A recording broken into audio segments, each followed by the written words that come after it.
This channel does not promote any violent, harmful, or illegal activities. All content provided by this channel is meant for an educational purpose only.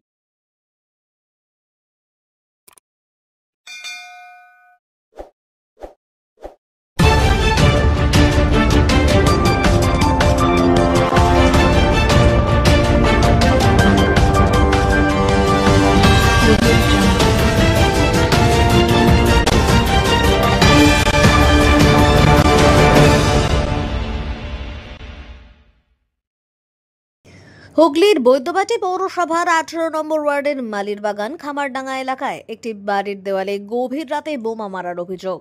ক্ষতিগ্রস্ত জানলার কাঁচ। সিসিটিভিতে ধরা পড়ল সেই ছবি। তদন্তে শ্রীরামপুর থানার পুলিশ। স্থানীয় কাউন্সিলর স্বপন কুমার ঘোষ ঘটনাস্থলে যান। তিনি বলেন, প্রশাসন বিষয়টা দেখছে। রাত্রির দিকে কেউ এসে ক্র্যাকার বোম আমাদের এই সামনেই আমাদের পাম্পের উল্টো দিকে যে বাড়িটি আছে এই বাড়ির দেয়ালে ক্র্যাকার বোম মেরেছে। এটাই হচ্ছে ঘটনা। কি কারণে মেরেছে এটা এখনো পর্যন্ত আইডেন্টিফাই হয়নি। পুলিশ বিষয়টা দেখছে। পুলিশ হয়তো বিষয়টা সরেজমিন তদন্ত করে হয়তো কিছু জানাতে পারবে, তখন আমি বিস্তারিত হয়তো বলতে পারবো।